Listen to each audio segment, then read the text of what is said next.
everybody.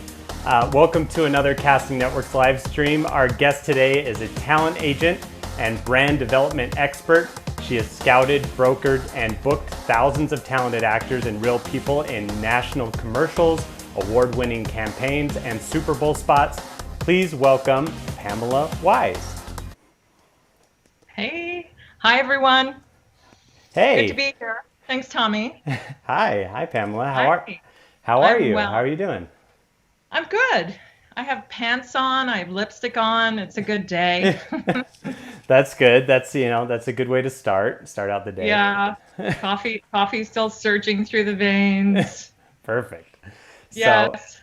hi everybody. I think we should just get into it. So, your expertise is in brand development and commercials and campaigns. How do you think advertising will change this year and beyond as we get back to work? Yeah, good question. Well, right now the economy and the whole world is in flux. So advertising is the canary in the coal mine. For it to speak, it has to kind of like feel confident or know where people are at. So right now it's a lot about we're in this together, be safe, home life, let's all do the right thing. But as it moves forward, as the economy recovers, I think it's going to change to a hyper real state of people basically relating to each other because there's a lot of suffering going on. And so it's sort of a fine line between suffering and the goodwill and the superheroes in the world that are trying to affect change. So I think it's going to be highly empathic. It's going to be very emotional. It's going to be real. In fact, I don't even think there'll be a peer to be selling anything. It's going to be probably story-based, at home, how we are connecting, how we are loving, how we are making choices. We're probably going to be using our buying power to support companies that support people. So I think that's how it's going to change. It's going to be far more virtuous and far more heart-based.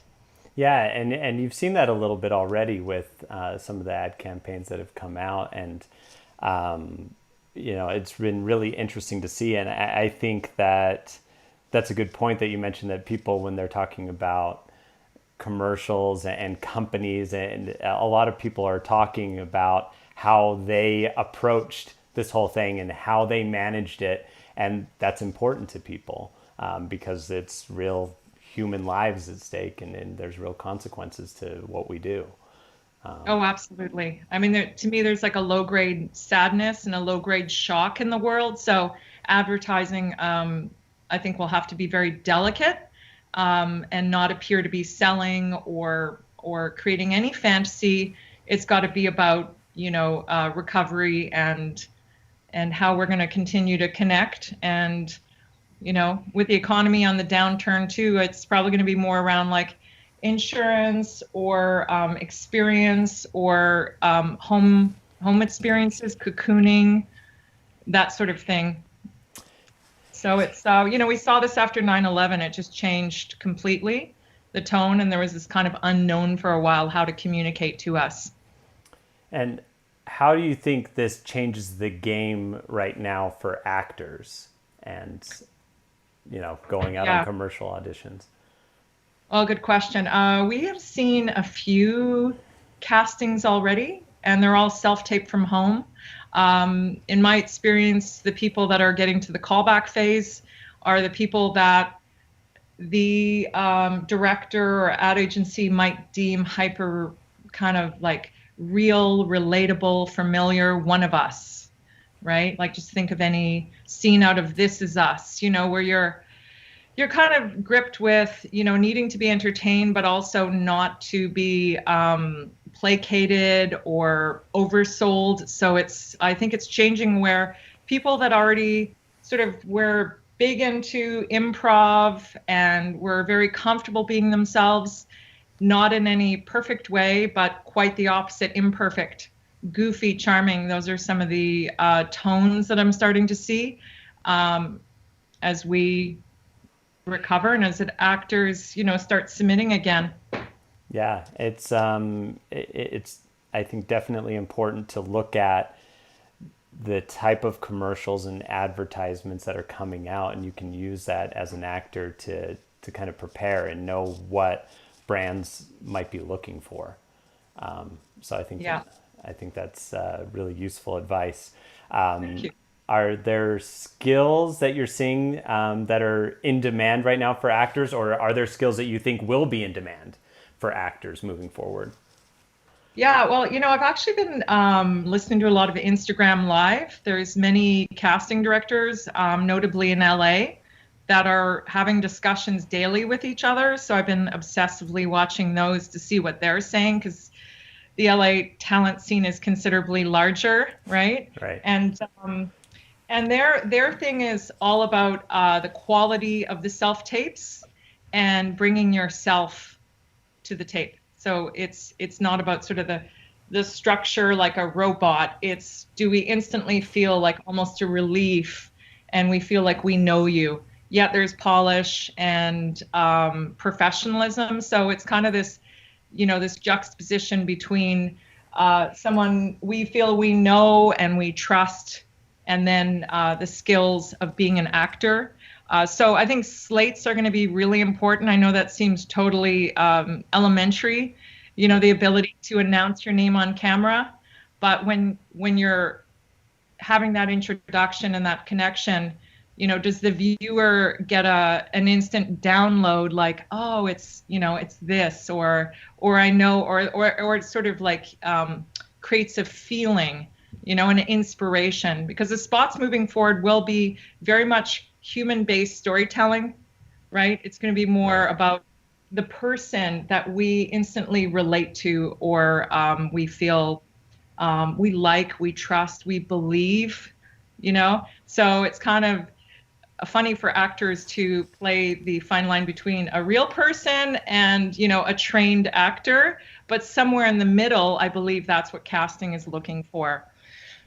Yeah, that's interesting because yeah, this whole thing turns things a little bit on its head, and now you have to kind of rethink some of the things that you were originally thinking were true with a self tape, and it might be a completely different type that people are looking for now, and Yes. that might come across in the first 10, 15 seconds of your self tape, like you said in the Slater at the Five very beginning. seconds. Yeah, 5 seconds.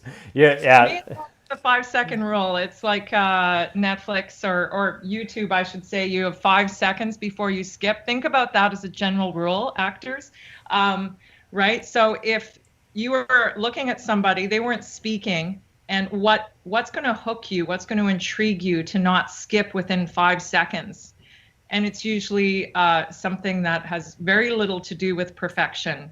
It has to do with, what makes that human riveting, intriguing, how you're curious. Like it's sort of, it's that human experience, almost like, when you observe someone without speaking and you get a little kind of like narrative download, or you get the curiosity peaks. I think that's going to be more important initially, right? Yeah.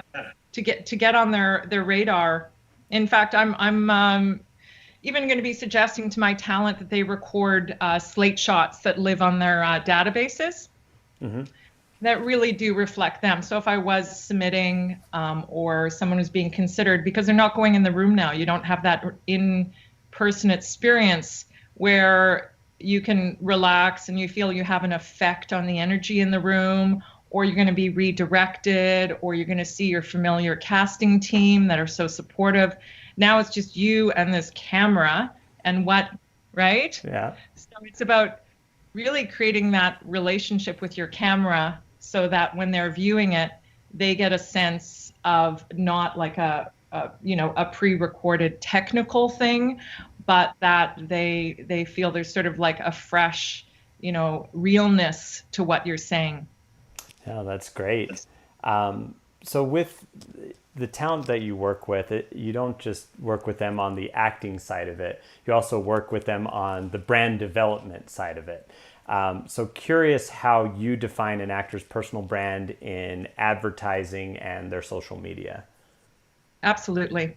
Well, the first thing for me is I work from a place of intuition and inspiration with everyone, and not just talent I rep, but I teach branding and marketing at a university level, and I'm a guest locally at a lot of different schools. So actors, their job, Sorry, they're my stuff's going off. Apologize. oh, better you than me.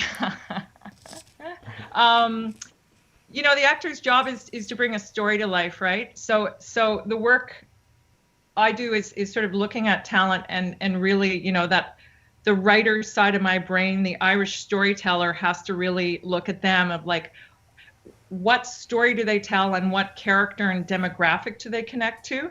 So in advertising, that's the ultimate goal, that it's communicating to their target group. So because I rep talent for commercials only, I tend to think in the demographic of commercials. So I basically want to inspire, enlighten talent to where I think they fit. But moreover, the work I do when I'm teaching is all about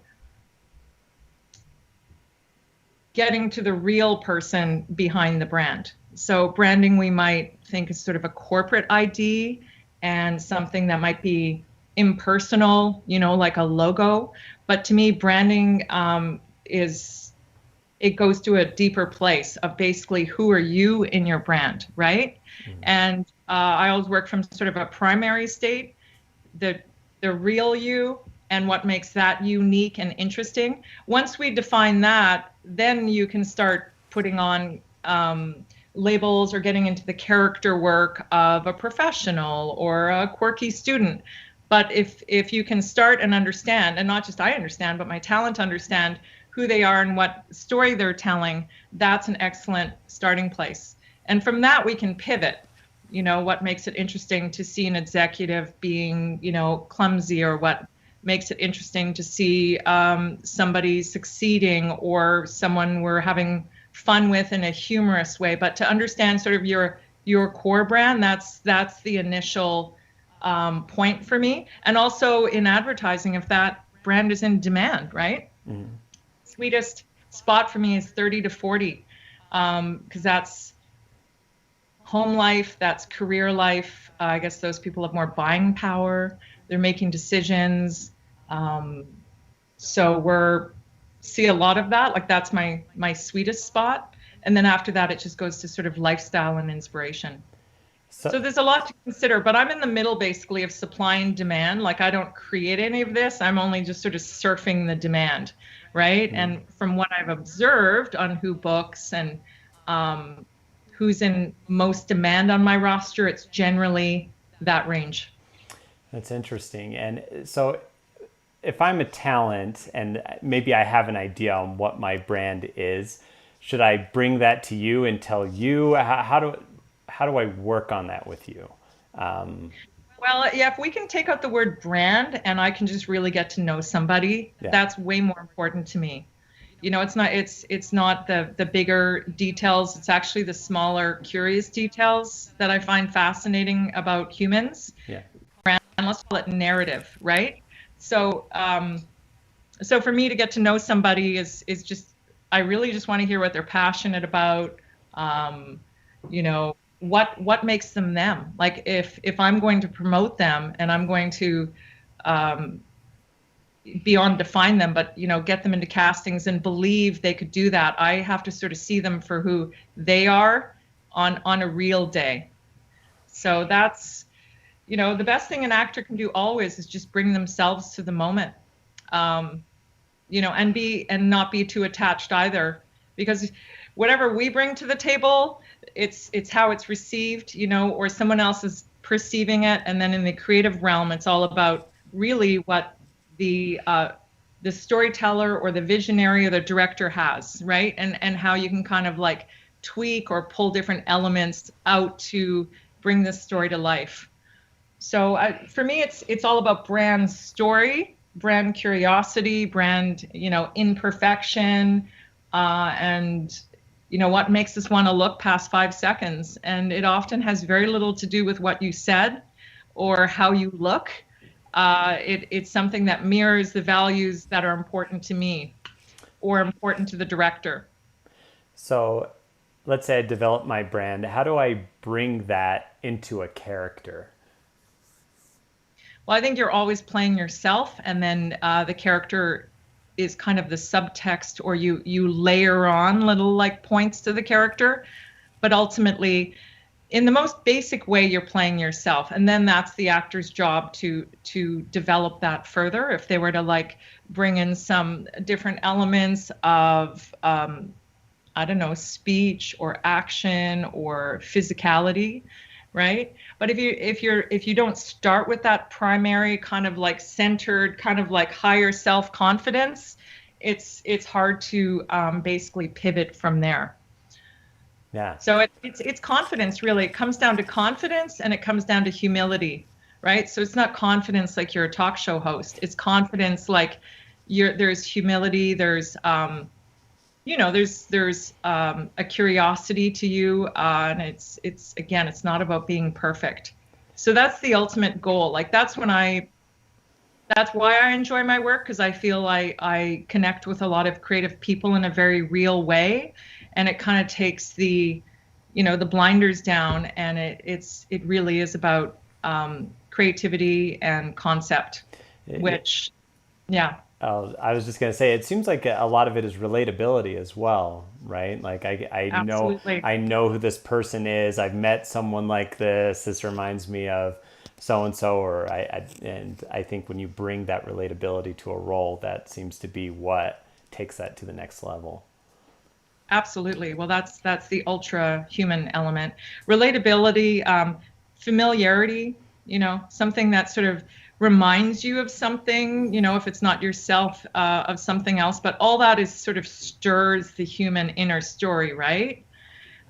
Somebody that I've become smitten with is Shira Haas from Unorthodox. Okay.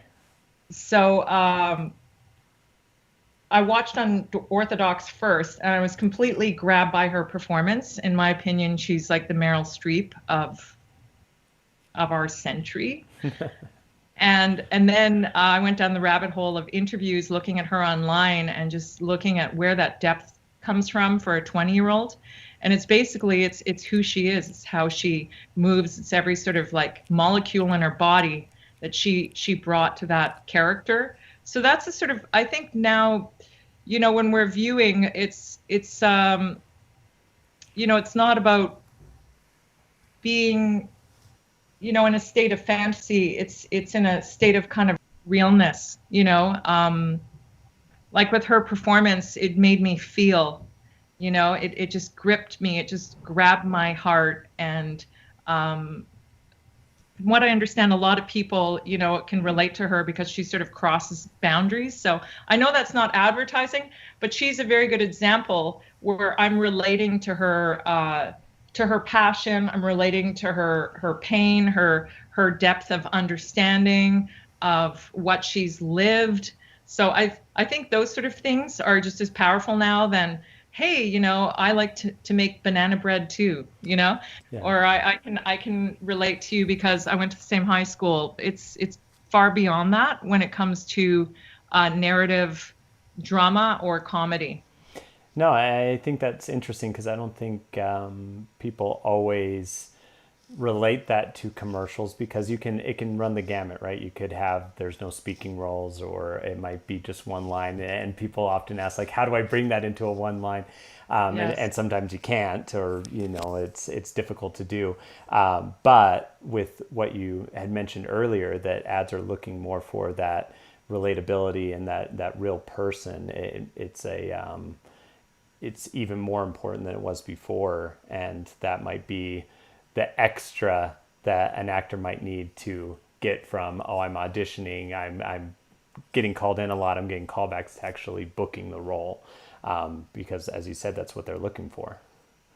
Yeah, for sure. Well, we're in the wild wild west right now of unknowns. So, you know, I can only think about the Super Bowl ads, sometimes when they're really epic in that way, or they tell a story, or it makes you cry, or there's the cute puppies, or, it's something that you share. It's a viral ad in essence, right? Yeah. Because it crosses all boundaries, generations, to feel, right? And then the end, the last scene, there might be the car or the product name. But at that point, we're so hooked into that narrative. They've brought us into this little world that's so charming or, evocative or, what have you. And then it just plants the little seed that, wow, that company stands for that, and I stand for that. So that's brand identity, right? So the corporations are having an identity. They're trying to be more, have more emotion, lead with their hearts. And they're going to have to be doing a lot more leading, especially some of them, because they've taken the heart, some companies. So there's a lot of divisiveness there too. So I think they come to Vancouver because, we're kind of a healthy bunch, Canadians, excuse the generalization, but, can be a nice crew. I think we're a good bunch. So they shoot a lot of campaigns here because they can get that kind of like real, healthy, sort of not plastic, but, humans in their ideal state in some ways. So that's why I'm very proud to work in our market. Yeah, no, that's wonderful. How do you think this new normal will affect bookings and on-set experience? Yes. Well, we need the flow. We need the demand. It's just not there. From what I'm understanding, though, because of all the guidelines and the social distancing, gone are the days of the big scenes and, people in the background and sort of, all this like texture, human texture, if you will, right? I think it's going to be now more driven by lead actors that are carrying the spot. And if there is a second person in the scene, they probably can't shoot them alongside. So it'll be a lot of kind of reverse angle shots.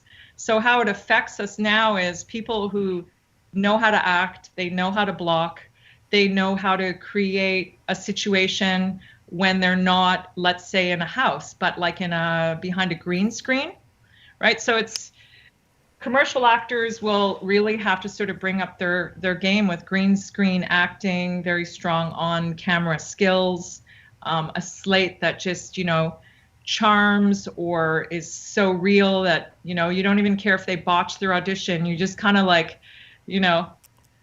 we're smitten by them in the first 5 seconds. So that's how it's going to change. It's going to be a fine line between this, bringing that kind of like realness and yet being an actor that productions can trust to be on set and carry it. So I always believe there's room for beginners.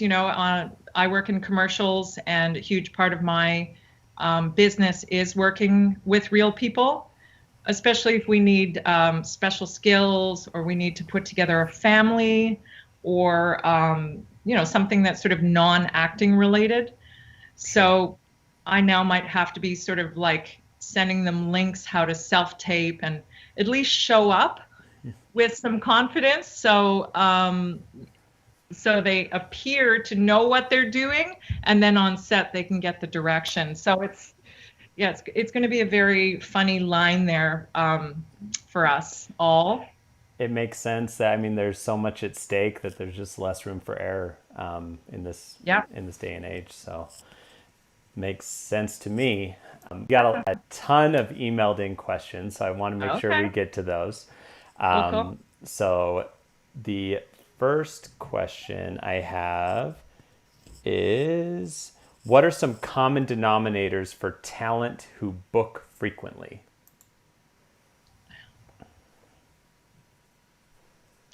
Well, I have a lot of friends who are actors. Beyond me being an agent, it's my community, and I'm very supportive of it, like going to award shows or film festivals. And the one thing I do know is that when I meet, even beyond the people who book on my roster, when I meet people who are successful, I basically see the through line between who they are in person, sort of, to use the word branding again, what their primary brand is, and then to see their work, it makes sense. I can see how everything kind of aligns. So the people who book, I think, are the people who bring themselves to the role, A, and I'm talking about commercials, and B, they give us a sense of ease, right? Like we can trust them. They collaborate. They're great with ideas. Speaking to somebody who does well, they're often very curious themselves and they want to know about you. So you have this, I always have this sense like, wow, like they're a professional, yet it makes sense why they've made a living telling stories, because they're a fascinating story. And I feel sort of a great respect for their craft. So it all ties in. Like I don't think there's an off-screen brand or personality and on-screen. Especially now, it's all got to align with this sort of integrity and value. So to me, it makes sense. It matches. Interesting. Love Yeah. that. Thank you. So my agent submits me for projects I don't feel I'm right for. How do I bring this up?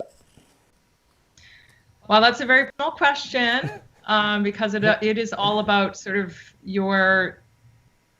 the openness you have with your agent, right? I think you should be able to just say, hey, to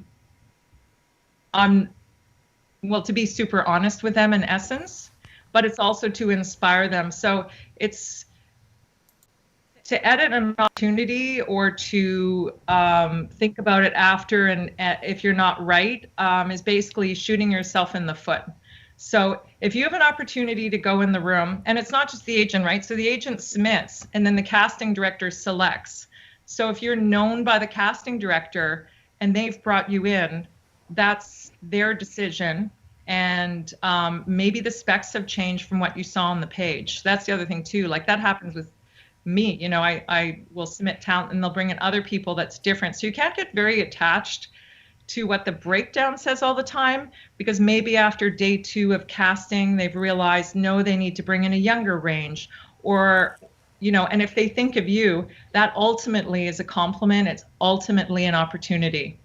If you're really not suited, then you won't get a call back. But if you go in there and you do a great job and you impress and you show your range and your ability to kind of adapt, that's going to get you way further than refusing to go in or having that discussion.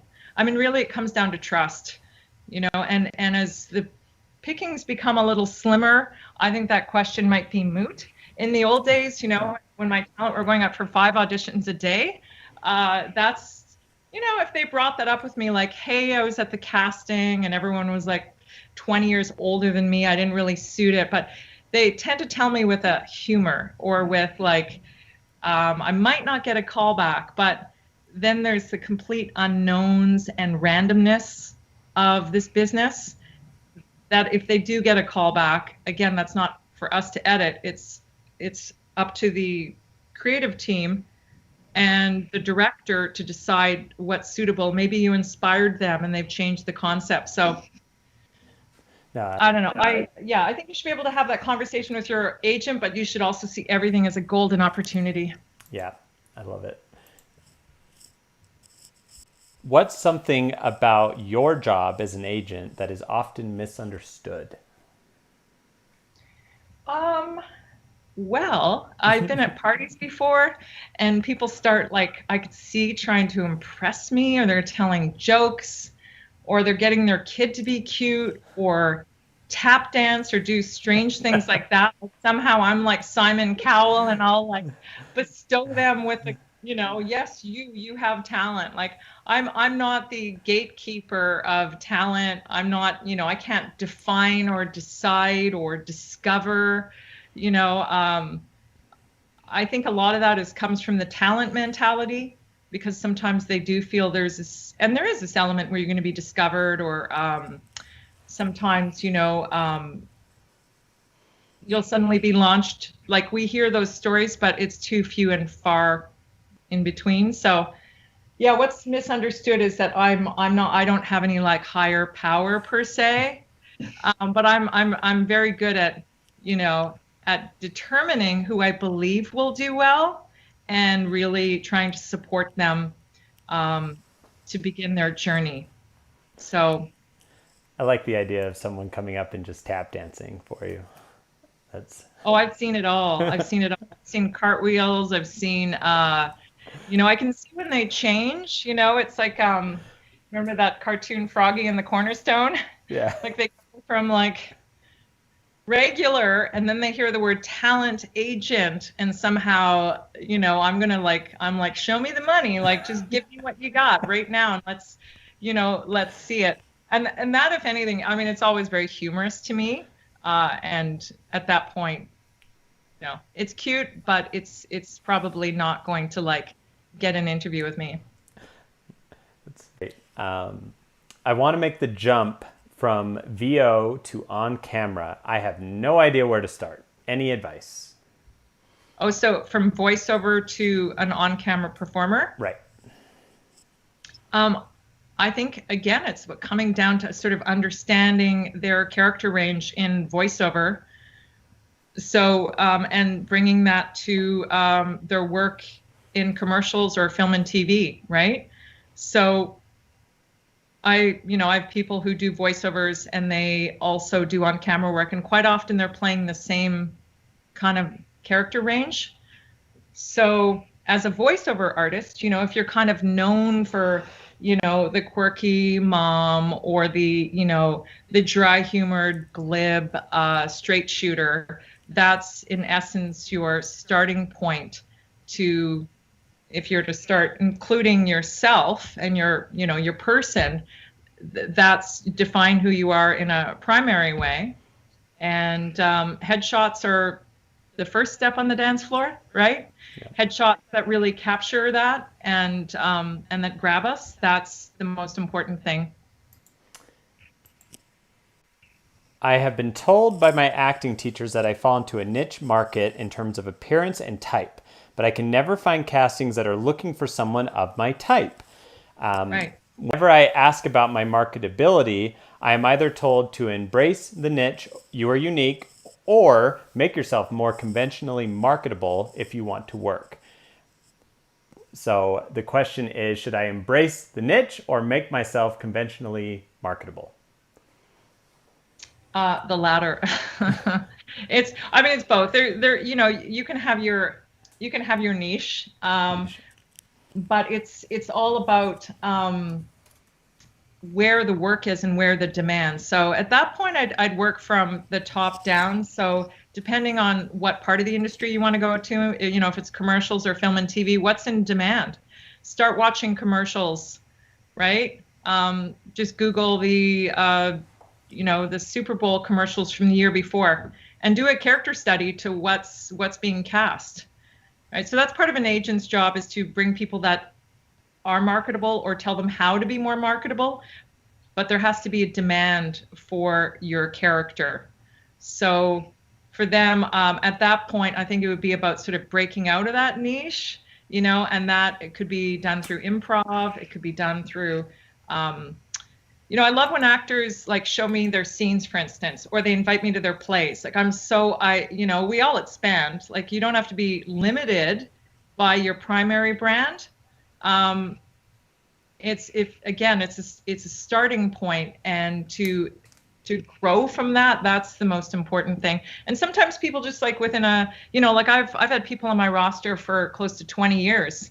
And so every 10 year, I'm like, okay, we're actually in a whole new thing. That's why it's important to see your talent sometimes as well, because, people change, or, after they have a baby or something like that, their energy changes, or, maybe they just went and did like a yoga retreat, and you see like, okay, we're not really playing the neurotic kind of like Sarah Silverman anymore. Now we're a little more in a grounded way. So it's about really knowing where your talent are at, A, and then B, the talent have to force themselves into growth, have to create this opportunity to showcase other elements of themselves. It's got to be continuous. It's not a locked thing when you have a niche or a primary brand. It's just a starting point of understanding and connection. And then we can go into like the secondary and the sub kind of characters. So it's opportunity as far as I can see. It's great. Thank And you. lastly, is it Ah. best to have separate social media accounts for personal and business? Yes, this is a big one. This is one topic that we delve into when I teach at Capilano University, because they're in that wonderful middle ground of young adult to professional performer, right? So their Instagram previously was like perhaps from high school, and now they're launching into professional performer. So I believe that your stage name or your working name should be something that's searchable on Instagram, on IMDb, and that begins your whole sort of like brand story. The minute we click in the 5-second rule, let's call it the 5-second scroll rule. If you're scrolling down, an agent or a casting director, anyone should instantly understand who this person is, sort of what they represent, what sort of feelings of trust or inspiration we have towards them. So I think if you want to have a secondary account, keep it private for your friends, but a professional working actor has to start this narrative and this sort of like almost like a personal documentary, if you will, that's visual, right? Yeah. So it's not you're selling yourself, is you're creating these storylines and themes that casting or myself, even sometimes when someone submits to me, I'll look on their Instagram, especially if the picture doesn't look like them, like it's too photoshopped. I will look on their Instagram and see the real them without makeup, and I find that far more interesting. And moreover, some of what I've been gleaning from some of the LA casting directors, especially now that we're doing we will be doing more self-taping, is they, when they get to the callback, they actually will peruse the talent's Instagram. One casting director said as HR, human resources, almost looking for a reason like why there might be a risk to hire this person. Right? Yeah. So I know that sounds creepy, but that's what I mean. Like you have to bring yourself forward in a way that, best represents an expectation of professionalism, right? Even if you're a 16-year-old, it's I carry myself with integrity, and this is who I am, and you won't find anything here. No, yeah, it makes sense because any business that will tell you that they might look you up on social media and this is a business and they're still going to check that out. So it makes sense that if you have a social media account from when you were a teenager, you might want to take a look at that or maybe get a different account. Maybe you didn't do anything embarrassing as a teenager. I know I did. I know a lot of other people did, but definitely something As a to think teenager, about. when did it stop? Exactly. Well, now we can get into the live Q&A. So I've seen a lot of questions come in, so I'm just going to throw some questions at you. Right. So I'm going to start with this one from Kenneth. Do you think there will be a bunch of reuse of commercials from previous years? Oh, good question, Kenneth. And the short answer is yes. I had somebody through an ad agency shoot one campaign, and they actually lifted the footage into a completely separate campaign. That was a U.S. national. So, and moreover, I'm seeing a lot of reuses, and that's been a huge bonus to us, to agents, and to my talent, where suddenly, it's like I call it pennies from heaven. That's where it kind of really pays off to be a commercial actor. Yeah. In reuses, right? Like I have talent that are every year they get their buyout again plus 10%. So it starts that up. So yeah, absolutely. They're going to be using pre-shot footage, and I believe there's going to be a lot more reuses. Richard asked, Pamela, how much emphasis should be put on trying to hit exactly what the director is looking for? This might be even more applicable in self-taping, I think. Yes, yes, yes. Well, the thing is, we don't really know usually what the director's looking for exactly, you know. So I think that you should always be following the direction giving and making a strong option, and doing your best to adhere to the direction. The most important thing there is oh, Happens are you with me? happens once a stream. I just wait for it to happen, but Okay, yeah. there's a one moment where I disappear, so I should have Well, prepared Mazel for tov, it's done. that. That's the equivalent to like a bird pooping on your head. You're like, it's good luck, Tommy. Yeah, it's a good sign. Yeah. So yeah, I mean, I think as always, you have to pay honor to like the vision and what the director wants. But the director in commercials, I've noticed, they're looking for your ideas, right? So they have an idea, but they're bringing in like some of the top working commercial actors. They have their own vibe. They have their own take that they bring. They know their tone. They know what makes it unique and to bring something to life. So everything you do has to be grounded in what makes you unique over the other person.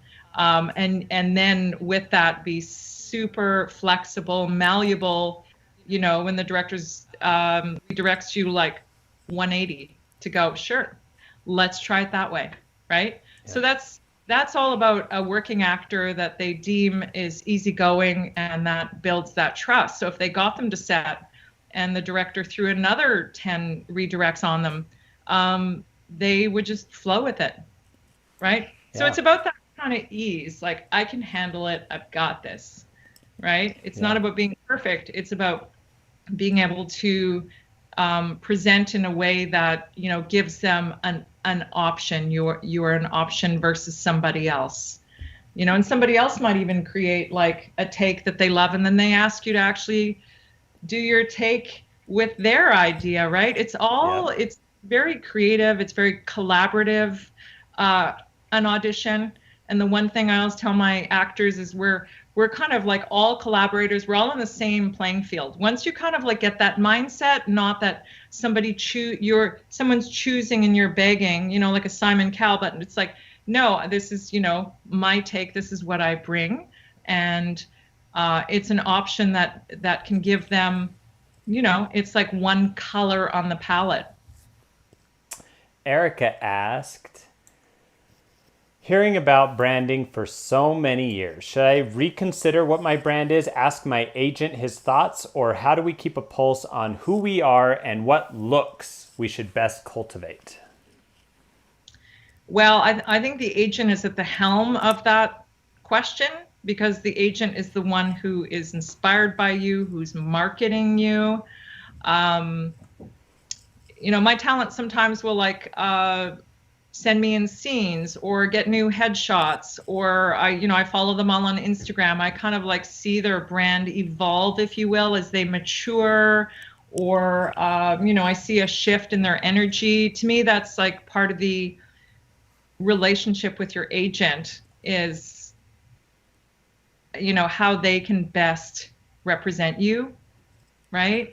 But in terms of her on a personal level, I'd really, work with whether she understands her primary brand, and if that's something that's actually in demand, right? So if she's not getting called into the room like pre-COVID when we were, at breakneck speed, and who is getting called into the room, sometimes you have to sort of look at other people and not as their brand, but like what is that unique formula, and why is it so in demand? And if I was to like sprinkle or modify my brand a little bit with some of that, how can I do that and how can I inspire my agent? Like, I don't think it's all agents will like go to the detail I might go to with that, and nor is it necessary. Ultimately, it's about what the casting director decides, and especially if they know you. So I don't know. When I'm doing my next brand new workshop, she should come. I, There we go. How's that? I love it. Mariko said, "Hi Pamela, what are the most common branding mistakes that you see impeding actors? So great to see you. You are the very best." Oh, hi, Mariko. I know who that is. Heart, heart. Common mistakes. I think it would have to be about consistency of character and ethics, actually. So, you know, your brand starts with you, and it's something that's going to live online as well, right? And then the final step to that connection is who you are when you show up. So there should be a through line, right? So of ethics, of consistency around that. So what might sort of like, if I see someone and I kind of know them, let's say to be their brand, their primary brand would be like visionary, business person with like high values and green ethics, that sort of thing. I see them on TV often playing like, like judges or people, part of green technology, and that's who they are. That's sort of the how they move in the world. And then if I was ever to see them in the opposite way, especially if it's something that, was opposite of that, I think that's not even branding at that point. That's consistency of character. It's kind of like you're snapping us out. Like they say, don't end your own audition, because it snaps, it snaps the viewer out of that moment. Like, you have to hold the moment too as a human. Yeah. And if you do anything that kind of would juxtapose how we are inspired by you, how we believe in you, how we, an expectation you create, you carry. It's really important. So it's not just about who you are as a brand. It's how you carry that into the room and into everyday life. So it's about that consistency. To me, that's really important. And Tom Hanks is a perfect example of that, right? So we come to know and love Tom Hanks, and this whole COVID thing too, like seeing him suffer, like our whole heart broke. Why? Because he's such a stoic brand in our hearts. He's a person, right? So he's kind of his whole life, he just is who he is, and he could play any role because in essence we love the man, and we love his values, what he, his humor, what we've come to know. So I think people have to view themselves that way too. Like you're your own legacy, right? That consistency, in my personal branding as well. I know who I am. I know what I stand for, and I show up that way. I show up that way on the street. I show up that way at an industry event, right? So I think that's the strongest thing you can do is just be really aware of yourself and aware of how people perceive you, and especially in the professional realm, make sure that you're very clear and consistent about that always. It builds trust and connection. Amanda asked, "I have a chronic illness which I sometimes speak about on my social media. Is it risky to have that up there if I might be seen as a risky choice for casting because of it?" Well, I think now in COVID times, it might be risky because she's vulnerable, right? So it's not even they see her as a risk, but they would not want to put her in a position, I think, where she could ultimately, get sick, right? Or come into contact. So In the COVID times with what's going on right now, it is there's a risk factor to do anything, to leave your house. So no, that can be part of her identity. But in terms of getting to set, there's probably going to be waivers or disclaimers that you are in good health, you haven't traveled for 14 days, right? Out of respect to your well-being and as well the cast and the crew. So I might have answered that differently pre-COVID, but now during COVID, I'd say leave it online. It's part of your identity. It's part of, you know, how she probably connects to community or others that are suffering.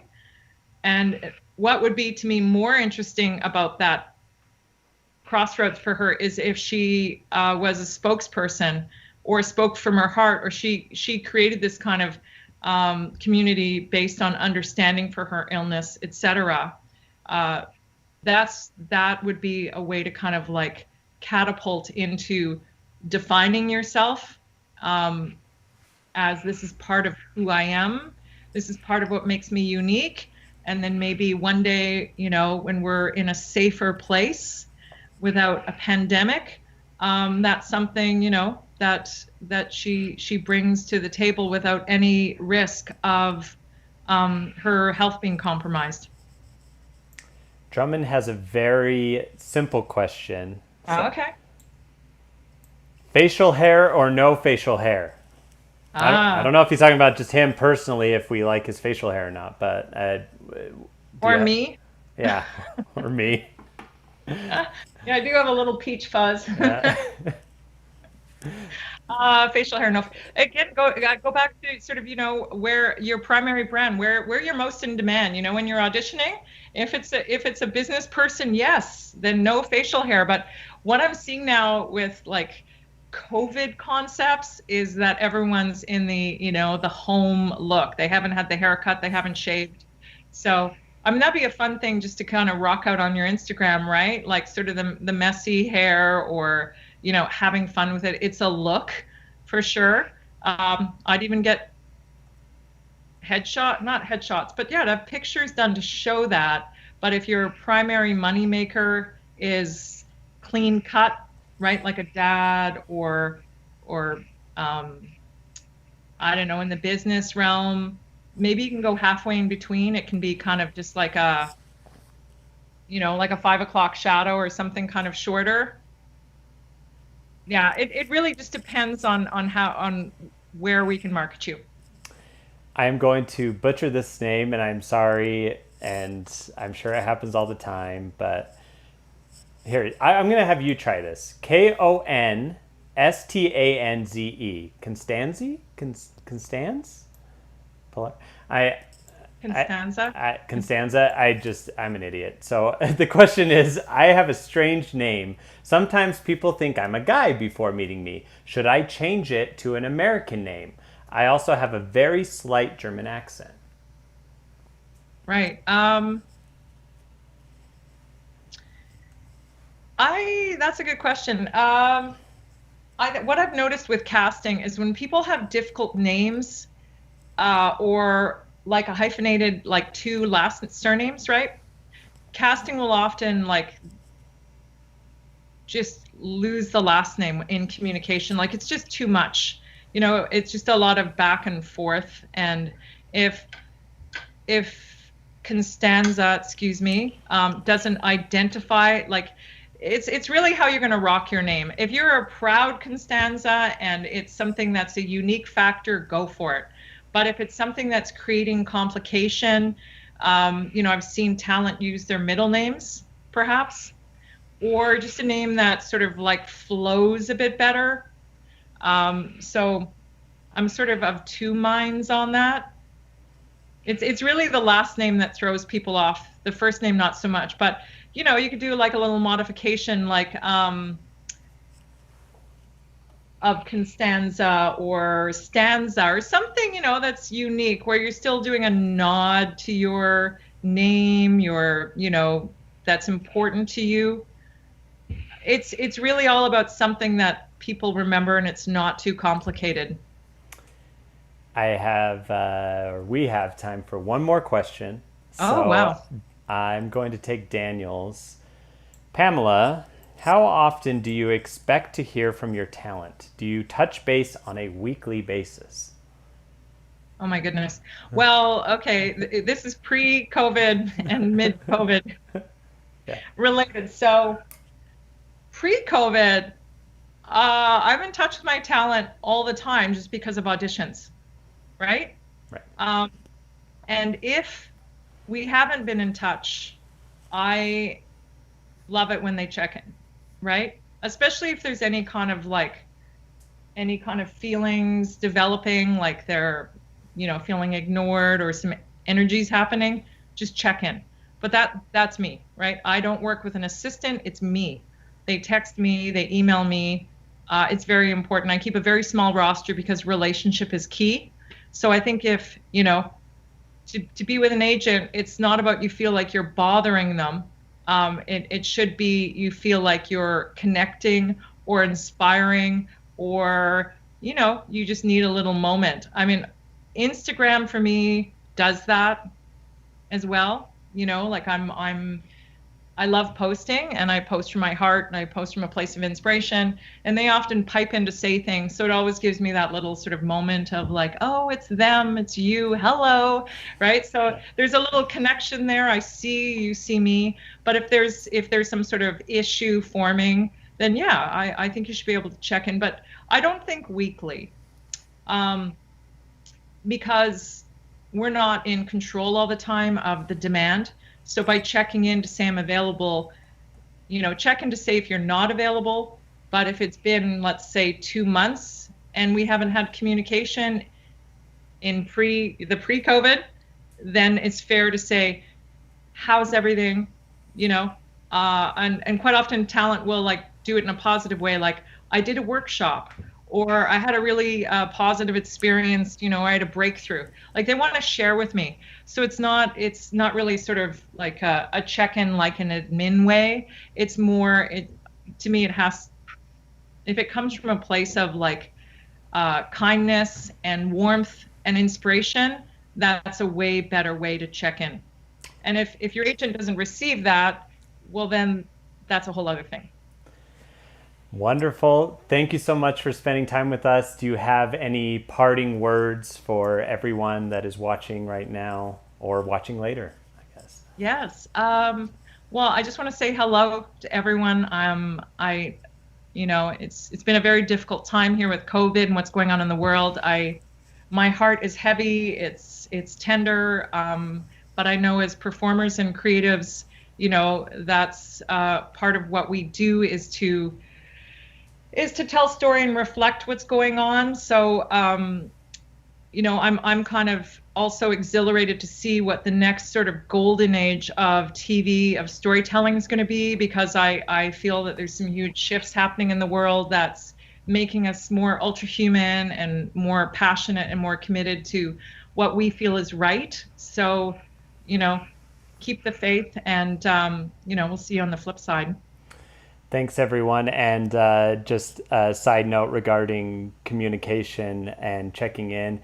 Check in with your parents, check in with your grandparents, check in with your friends that you think are totally fine, and are probably managing, but maybe they're not. So check in with your loved ones and stay safe. Yeah. Thanks, Tommy. All right. Love you. Bye. I love you.